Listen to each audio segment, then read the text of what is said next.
Hi, my name is Butch Delaney, and welcome to the fifth lesson in the series I'll Bet You Didn't Know. In this series, we're investigating the Bible to find the obscure, the amazing, and the downright strange things that you may not know.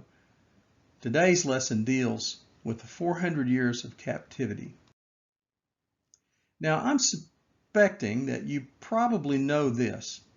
God told Abraham his children would be in captivity for 400 years, right?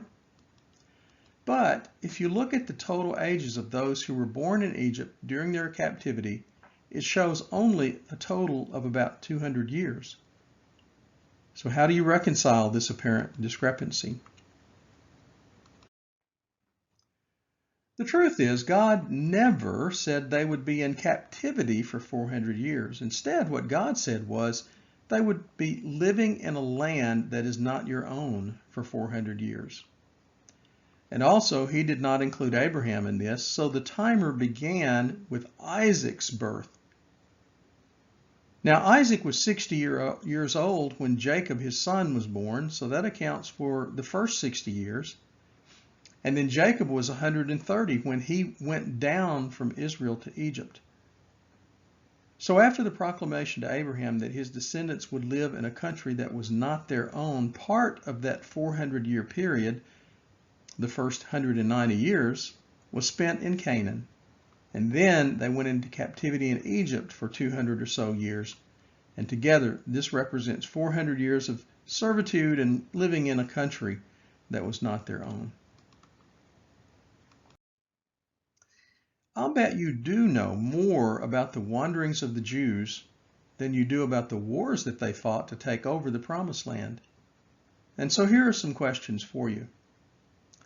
You know Moses was old by this time. How old was he when he died? Did the Israelites engage in any wars before they crossed the Jordan River? Did the Jordan part just like the Red Sea when they crossed? How long did manna continue to fall, and when did the manna stop? Do you know the city named Shechem? Today it's known as Nablus. And what made it a very unique place in the world? Now, don't worry if you don't know the answers to these questions, because in about 20 minutes you will. So let's take a checkpoint and review where we are in the story. Abraham's descendants, the Jews, had just spent 200 years in Egyptian captivity. Now, this confusing map shows 6 possible routes that Moses and the Israelites could have taken. We don't know which route he took for sure. In essence, really, there are 3 proposed routes. There is one called the northern route. There are 2 called the southern route and 2 called the central route.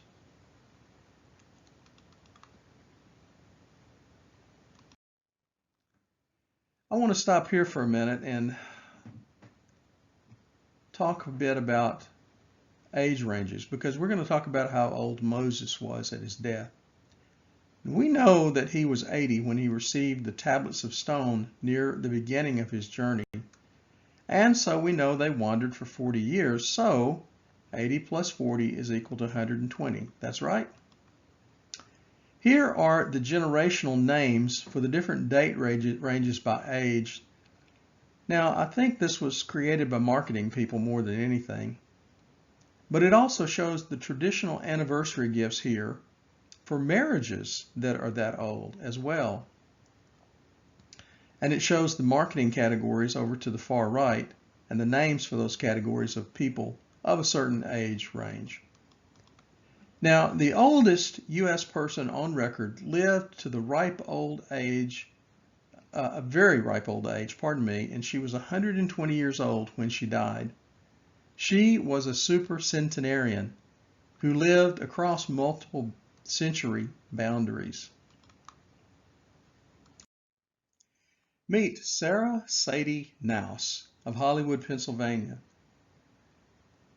She is the longest lived person in U.S. history according to the Guinness Book of World Records.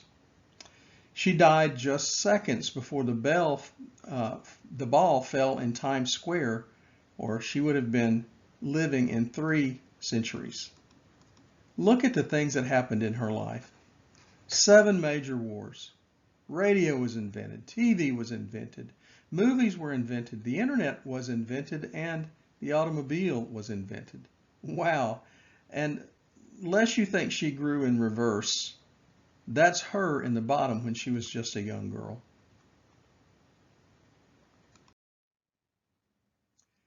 So back to the question about Moses' age at his death. How old was he?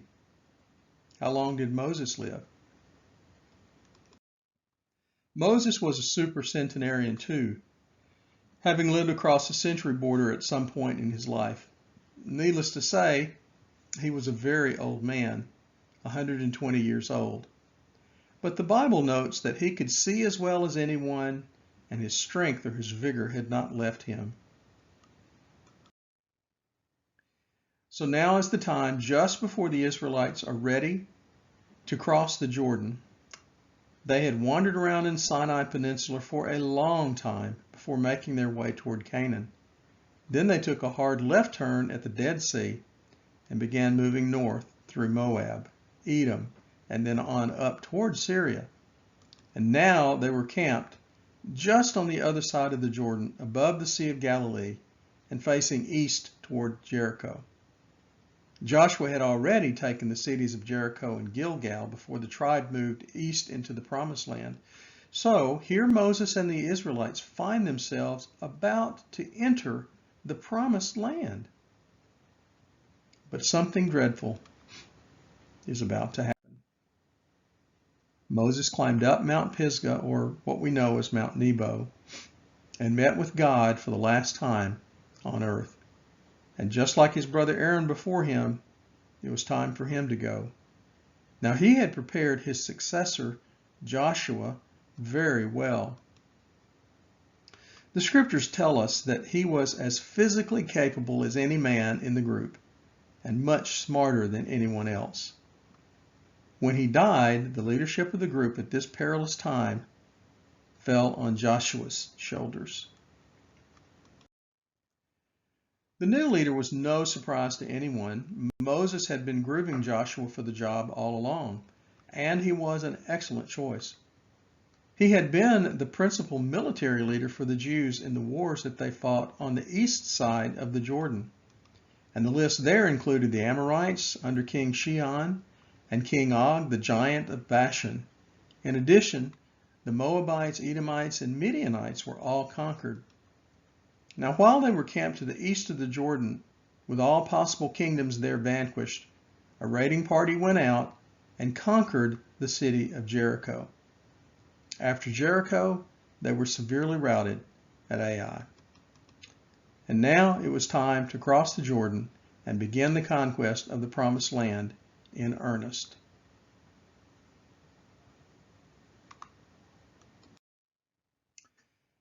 Joshua declared, "In 3 days we will cross the Jordan River into Canaan. Everyone get ready." By this time, the shepherding tribes of Reuben, Gad, and Manasseh decided the land that they were currently seeing was great for raising sheep and asked if they could settle there. Joshua made sure they promised to come over and help their brothers fight and to take control of the land west of Jordan, and they did. For all ages past, the Jordan has been an excellent barrier. It halted many of the tribes on the east from coming across to war with the nations on the west of the river, and it was proving to be a barrier for the Jews as well.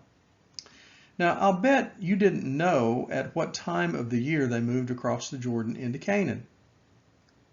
The Jews were here on the east side of the river now, poised to enter Canaan, but it was the harvest time. It was almost time for winter.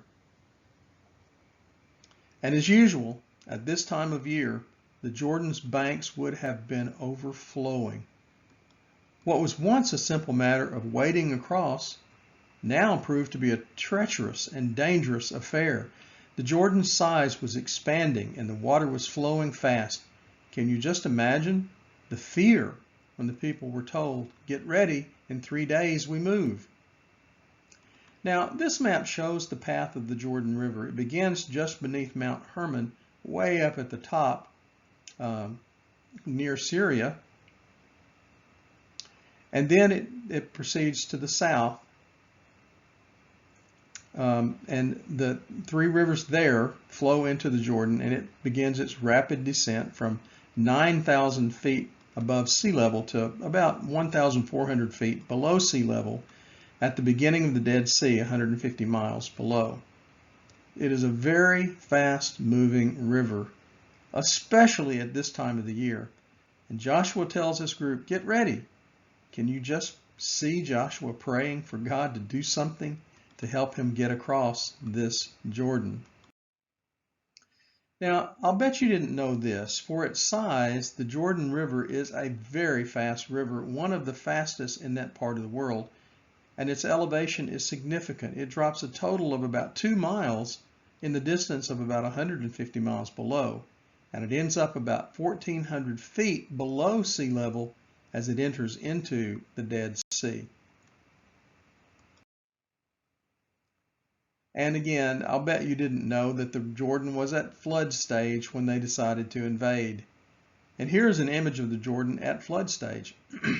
Lest you imagine the Jordan as a small brook, you can see here that it is much more at flood stage. And the Bible records that it was flooded at this time. Now, I'm sure the people were walking up to this river looking at it and saying, Joshua's planning for us to cross this? 40,000 foot soldiers marched up to the edge of this and witnessed then the power of a river at flood stage. As I read that, I thought, how many would 40,000 soldiers be? What would it look like? So I found a few occasions where 40,000 people or so people were recently gathered in the past couple of years. And all of this was pre-COVID, by the way. So what these next pictures do is give you a better idea of what it would look like on the side of Jordan where Israel was camped. And I'm willing to bet it's much different than what you pictured it to be. So how many is 40,000 soldiers? Well, in 2019, the Berlin Marathon held 46,983 runners.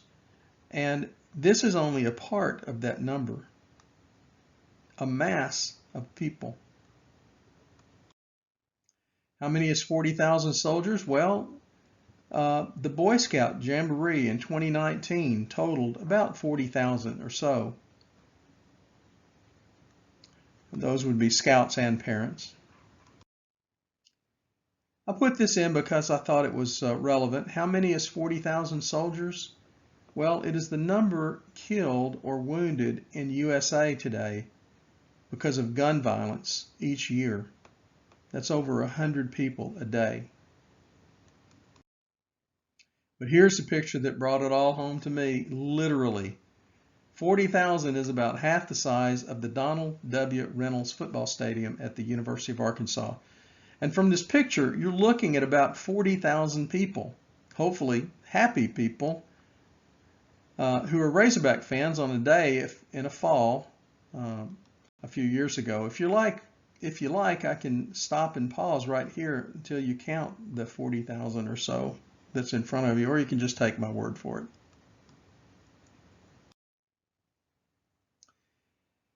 While waiting for the order to march into that raging river, the Israelites renewed their pledge to Joshua, just as they had done to Moses years earlier. What you command us, we will do. Joshua, even we're standing here, and if you command us to march into this raging river, we will do it. Where you send us, we will go.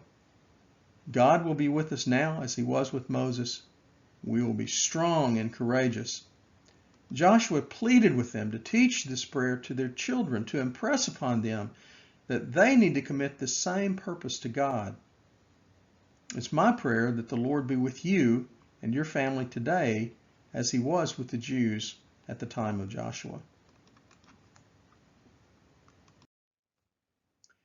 Now, I'll bet you did not know this, or if you knew it, you may have forgotten it, but there really were only 2 people alive by this time to enter Canaan, who were either born in Egypt or who were born shortly after that, and who left with Moses then and Aaron and escaped from captivity there.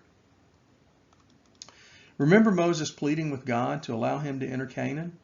Well, God wouldn't allow Moses because of a promise that he had made earlier. He got to see it from atop a mountain, but Moses did not get to enter the promised land. He was not included in this group. Only 2 people in all of Israel on this day were in the group that started and left out of Egypt or had been there or born early on along the way. All of the rest of them had only heard stories from their parents or their grandparents.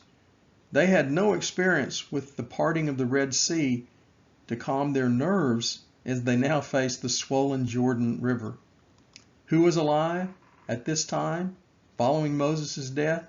Well, the 2 were Joshua and Caleb. And because of their faithfulness and their trust in God when the spies were sent out, God allowed them to live and enter Canaan. The rest of the spies all had died by this time. Moses' sister Miriam had died and his brother Aaron. When Moses died, the only 2 alive who made it all the way through most of the wandering in the wilderness was Joshua and Caleb. Now they were about to step into the river that separated them from the promised land. So it was time to see what God would do. Now, I'm sure there were some who remembered their parents telling them about crossing the Red Sea on dry ground, but they did not get to see this miracle happen. I'm sure that everyone was afraid. But as soon as the priest's feet touched the river, the violence in the raging river abated. The river dried up and everyone crossed on dry ground. Now the Bible says the water held upstream and did not flow down. This is a little different than what happened in the Red Sea, where a path was made through the water. The 12 stones were picked up each by a man from a different tribe and brought across into the new land. When they got to the other side with the stones, the 12 stones were used to build the first altar in the promised land. Now, I'll bet you didn't know this. I looked it up, and the average time for a circumcision to heal to a point where you could move around would have been about 10 days. What a painful time that would have been in the camp, because they had not been circumcising at all during this time. So it was reinstated by Joshua. And I'm sure that the next few days they were all planning not to vote for him in the next election. The next day they ate fruit and grain from the land of Canaan, and on that next day the manna dried up. I'll bet you don't know much about the city of Shechem, but we're about to correct that. It's a city that is known today as Nablus, and it's located in the valley between 2 not so very tall mountains. And it has a very interesting geological capability that happens in very few places else in the world. Where is Shechem? It is located halfway between Samaria, which is the capital of Israel. It will be later the capital of Israel, and the city of Jericho. It is sandwiched between Mount Ebal and Mount Gerizim. Some of the events that occurred or will occur at Shechem include Abraham was promised the land there, and he grazed his cattle there. It was a city of refuge. Moses knew of Shechem and had instructed Joshua in advance to conduct a kind of a shouting match when you get there. Divide the Israelites into 2 teams, send half to one side, half to the other. The children of the lawful wives got assigned to Mount Gerizim. Children of the unlawful unions were placed on the opposite mountain. On Mount Gerizim there is water and lots of green shrubs and grass. On Mount Ebal there is only thistle brushes and shrubs of grass because there are no sources of water there. But the dynamics of this separation took advantage of an odd thing. Both sides have indentions that form 2 parabolic surfaces. The acoustics there are unbelievable. One speaking in a slightly louder than normal tone could be heard clearly all the way across a mile away on the other mountain. No shouting was necessary. So here is Shechem today. Because of the city's housing development up the sides of the mountains, both mountains, and the large city that's built in the valley, a lot of what we're about to talk about doesn't happen quite as well today as it did during the time of Joshua, where only sheep grazed on the mountainsides. Then there were no roads, no terraces, no buildings. On one side, there were the children of lawful wives, and on other, the children of the unlawful wives. On Mount Gerizim, there were trees and plenty of water. On Mount Ebal, where the children of unlawful wives were, there's nothing but scrub grass with very little water. The blessed ones got to shout back blessings, and the unlucky bunch on the other side got to shout back curses. These were the blessings and the curses that God promised them would happen if they weren't faithful to him and continued to be faithful. Joshua and the priests, you could see, were at the bottom. They were the cheerleaders of sorts, and fun was had by all. Joshua is believed to have lived around 1300 BC, and by the time of the Greeks, the idea of a stadium-style arrangement for public performances and plays had already taken hold, and many had popped up all around the country. The Greeks' amphitheaters, though, were extended a bit further along the open edges to accommodate a larger crowd. The problem is, when you're looking down at the actors on the stage from anywhere in the red areas in this image, you could hear virtually nothing. Roman theaters later would be built, and they would not extend more than 120 degrees for this reason. Well, here's what this whole story today builds up to. It builds up to the story of Jesus preaching to a group of people when they were gathered on a hill and he was out in the lake. Mark chapter 4, verse 1 tells you something I'll bet you didn't know. Again, Jesus began to teach by the lake. The crowd that gathered around him was so large that he got into a boat and sat in it out on the lake and began to teach the people. Now, I'll bet you didn't know what Jesus knew about this. When sound vibrations are near an object like water, they will tend to bend downward a bit if the air and the surface under it is cold. But when the sound waves hit the water, they bounce forward steps. Jesus knew of this, so he could speak to the people clearly on the shore. They would get it even though his voice was bouncing from wave to wave to wave. His voice went back down into the water several times before it reached the shore because the water there was cooler. But when the sound waves hit land, the warmth in the land caused the sound waves to curve upward, and this pushed his voice up toward those standing at the top of the hill. Everyone there could hear him plainly. And he did this at other times as well, preaching from a boat. Now that's odd, but true. Well, thank you for this lesson, and I hope you found it interesting as I did.